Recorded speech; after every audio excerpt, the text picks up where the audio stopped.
Welcome back to Fossil Ridge Games. Today we're talking about Marvel Champions living card game, the character Nova, a basic how to play and strategy guide.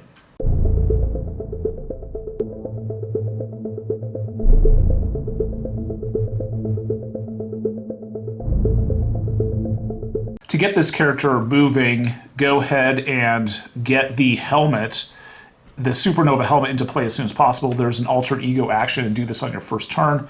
And you can spend a resource. I suggest spending a wild resource if you have one in your hand. It's going to allow you to search your deck or your discard pile for the Supernova helmet.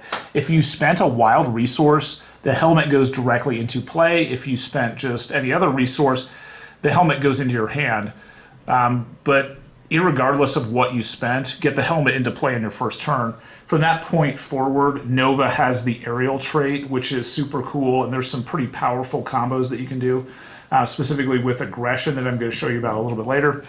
Next up too, this is a hero resource. You can exhaust the helmet to generate a wild resource.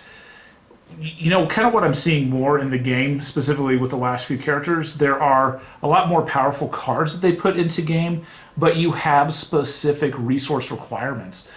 So this Supernova helmet is going to help you sort of nullify those requirements, and it's going to get you going and really supercharge Nova very, very quickly. All right, now that we have the helmet and Nova is out in play in hero form, we're going to look at the response. After you use one of Nova's basic powers, that's going to be thwart, attack, or defense, you can ready the Supernova helmet. So what's great about this is you're going to be exhausting it, getting a wild resource, then you can get the helmet to ready again, and then you can get another resource from it as well. So you can use Nova's helmet for resource ramping, and it's pretty quick and it's pretty effective, so keep that in mind as you move forward with playing Nova. Resource ramping is not a problem with this character. Next up, let's look at resource ramping again. This deck comes with multiple copies of Connection to the World Mind. This allows you to play a wild resource, and it doesn't count toward your overall hand size. So as an example, Nova, while in hero form, has a hand size of 5.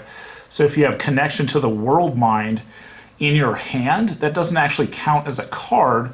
So you can technically have 6 cards in your hand because this card is not going to count. Next up, we have Jesse Alexander. And if you exhaust Jesse Alexander while you're in alter ego form, you can shuffle 1 copy of Connection to the World Mind from your discard pile into your deck, and then you can draw a card. So you can start recycling Connection to the World Mind, which gives you an advantage with resources. In addition, you can draw a card, and drawing cards can also be used for resources as well. So resource ramping is still really heavily strong with this character. To start building a foundation with why this character is going to be so deadly, we're going to look at Unleash Nova Force. You can only play 1 of these per round. This is a 1-cost event. Until the end of the round, each time Nova defeats an enemy or removes the last threat from a scheme, ready Nova and draw 1 card. Now, please keep in mind it's talking about schemes and also defeating enemies. So, in my opinion, Nova is a little bit better suited for justice and aggression style decks. This Unleash Nova Force will allow for additional card drawing, so we've seen multiple ways to draw cards with this character. In addition, multiple ways to generate resources. This is still moving along those same lines. So we've already seen that Nova seems to have an affinity for the concept of playing wild resources. The next 2 cards really kind of show that strategy. The first one's Light Speed Flight, and it says double the number of wild resources generated while paying for this card. So if, you know, for instance, if you play 1 copy of Connection to the World Mind, it's going to count as 2 resources because you're playing a wild one. In the same manner, if you're playing Connection to the World Mind and you're paying for Pot Shot, it's the same thing. It's only going to cost 1 resource to actually bring out either of these cards. Now, one of them is going to remove 3 threat from a scheme, and the other one's going to deal 4 damage to an enemy. Now, those cards, you know, I think they're okay. But what you really want to be thinking about is that when you're playing these, you're typically only going to be paying 1 resource for them. So you're getting a little bit more from these cards than you normally would, simply if you play a wild resource. Next card is Force Field Projection. It's only a 1-cost event. This is a pretty strong card, and I was kind of surprised by how flexible and actually useful this is. This is a hero interrupt. When a friendly character would take any amount of damage from an attack, prevent 3 points of that damage. I can't tell you how many times, especially when we were fighting a pretty heavy sort of villain while we were playtesting this. Sometimes the other players at the table will get into a really rough spot. Let's say the villain is multi-attacking them and they're really low on hit points. This is great. You can spend this card and soak up 3 of the damage. And what also is great about it is it doesn't exhaust Nova to do so. And kind of going along the same theme, if you paid for this card using a wild resource, deal 3 damage to an enemy. What's kind of weird about this, it doesn't say it's the enemy that's attacking you, it just says to an enemy. So that's very, very versatile. Let's say the villain's attacking you. You could essentially do that force field projection, and then you could throw those 3 points of damage into killing off a minion. So kind of what's really strange about this is the versatility and the cheapness of this card. It's very, very cool. If you've been playing Marvel Champions for a while, you'll definitely remember playing Miss Marvel. She is the queen of recycling events, and the ally copy of her in this deck is absolutely no different. After you play an event, exhaust Miss Marvel to deal 1 point of damage to her, and then return that event to your hand. It's very reminiscent of when you're playing Miss Marvel as a hero. This is a pretty cool addition to this deck, and it works really well and it synergizes well if you're using heavier style events in your deck. Here's a deck building idea. What's really great about Nova is that you are allowed to search through your deck at the beginning of the game, and you can get your helmet out, which immediately gives you the aerial trait, which means you're always aerial, and you don't have to worry about becoming aerial and then, you know, sort of toggling back and forth. You're always aerial. Next up, there is this new card, which is Honed Technique. It's absolutely ridiculously powerful, and it's something that I really, really enjoy playing specifically with Nova and Aggression. It really makes him a nasty, heavy-hitting, aggressive character. So the bad thing about this card is that you have to have 2 mental resources just to play this thing out on the table, and you can only have 1 per player. And it's so powerful, you only need 1 per player. So Interrupt, when you would play an aggression attack event, if you paid for that event using a mental resource, now please note, there's a ton of wild resources in this deck, so it's not that hard to find a mental resource. Increase the amount of damage that event deals by its printed cost. That's absolutely ridiculous. So Dive Bomb, for instance, has a printed cost of 4. Okay, it is an event, and so while you're playing Dive Bomb and you play a mental resource, you can actually add an additional 4 points of damage to this. So if you read this card, attack, deal 7 damage to an enemy. All right, so what happens is Hone Technique will trigger if you use a mental resource. That 7 points of damage is now 11 points of damage. And this card just simply says, increase the amount of damage that event deals. So it does secondary damage. This is absolutely wild too. Deal 1 damage to each other enemy. Since it's doing damage, it's going to modify, in my opinion, that secondary attack as well on that card. So it's going to increase it by 4. So now you're going to deal 5 damage to each other enemy.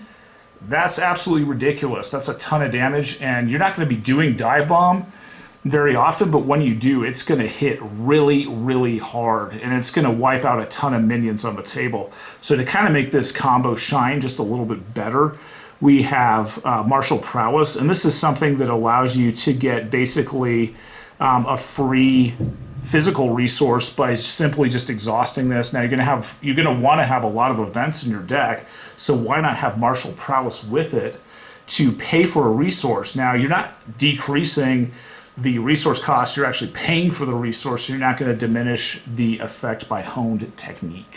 This combo is so powerful, it really keys off of a lot of different cards. So as we mentioned before, Melee would be a 3-cost event, so thus Hone Technique could increase the damage on this card by 3 points. Deal 3 damage to an enemy, which would become 6. Deal 3 damage to another enemy, which would become 6. You could deal 6 points of damage to 2 different enemies by playing Melee in conjunction with Honed Technique. On the right side of the table, we have an old favorite, Relentless Assault. You can deal 5 damage to a minion. Now, please note, this is a minion only. but it can get kind of out of control. So now if you use Hone Technique with it, it's 7 points of damage to a minion. If you paid for this card using a physical resource, which you can from Martial Prowess, this attack gains Overkill. So it doesn't quite matter that, you know, you can't hit the villain with it. You're going to be doing so much damage and overkill damage that you can wipe out a minion with maybe 1 or 2 hit points, and then you're going to just steamroll that thing and then hit the villain for additional points of damage, which is fantastic. Even a pretty simple normal card like Uppercut becomes super powered and supercharged by using this combo. Deal 5 damage to an enemy. Well, this Uppercut card, which has been around forever, is now 8 points of damage. Okay, that's pretty ridiculous. Next up too, we have a new card called No Quarter, and it does have a requirement for physical resource, but it doesn't matter because we have Martial Prowess in our deck as well. Attack, deal 4 damage to an enemy. That's great, so now it becomes 6 if we're using Hone Technique. For each point of excess damage dealt to the enemy by this attack, discard the top card of your deck and add each aggression card discarded this way to your hand. So this is getting really out of control fast. So now No Quarter does more damage, and it's allowing you to draw more cards. Nova already draws a pretty hefty amount of cards that we've seen before. This makes this combo even more wild. Next up, I added several copies, actually 3 copies of Moment of Triumph into the deck. And this just makes Nova kind of like a powerhouse. Now, since all of these different aggression cards are doing so much damage, you can use Moment of Triumph as a hero response. After you attack and defeat an enemy, so you're going to be hitting a lot of minions, it's going to be pretty easy to do. You can heal 1 point of damage from your hero for each point of excess damage dealt to that enemy by that attack. So, you know, maybe you dive bomb something for 11 points of damage, and you don't need all those points of damage. You can spend a Moment of Triumph to regain your hit points, so you don't have to go into alter ego form to heal. So you kind of have like a built-in healing mechanism. So to kind of sum this strategy up, it's really effective to put Hone Technique in conjunction with Martial Prowess and use it with Nova. I'm not sure that this combo works as well as it does, you know, with Nova. So maybe some of the other characters you can do this with. But Nova seems really well suited for this because of all of the wild resources that he is able to generate. And so you can really key off of a lot of these different abilities that need, let's say, mental resources and physical resources as well. Another quick comment while we are playing this crazy aggression deck, and you need to be generating both physical and mental resources. You know, the Power of Aggression, that's just a normal card that's exists in the game forever, so throw 2 copies of that in. And then Audacity, 1 copy of this as well works, and notice that these are both wild resources, so they synergize well with this deck idea of using specialized wild resources.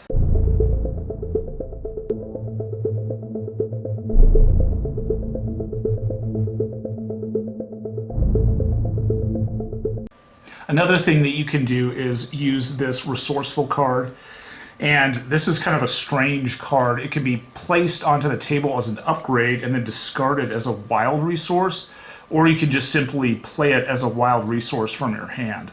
So if you want to kind of build these up on the table, you can do that, and since it's not unique, you can have, you know, several copies of these out on the table, so whenever you need a specialized resource, and a lot of the newer cards really use specialized resources because they have a requirement, you can go ahead and just burn this because it's sitting out on the table. Or you can just keep it in your hand and play it as needed. But building these up on the table allows for a lot of versatility and allows you to play down some of those difficult cards and allows you to actually do it in a much easier format. So don't count out the card Resourceful from now on, because a lot of the cards that they're introducing into the game have these requirements that you'll need to play. Since Nova is aerial, an honorable mention is this Justice card, and it's a 3-cost event. You have to be aerial to play it, and you can remove a total of 5 threats from among any schemes as you choose. That's a very versatile threat reduction card, and it works well with Nova if you happen to be playing the Justice aspect with it. Typically, when I look at characters, I try to, you know, kind of keep an open mind and say, hey, you could play almost any aspect with that character.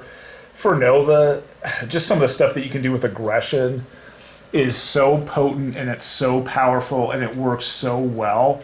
I'm just going to recommend, you know what, when you're playing Nova, stick with aggression, and that's totally fine.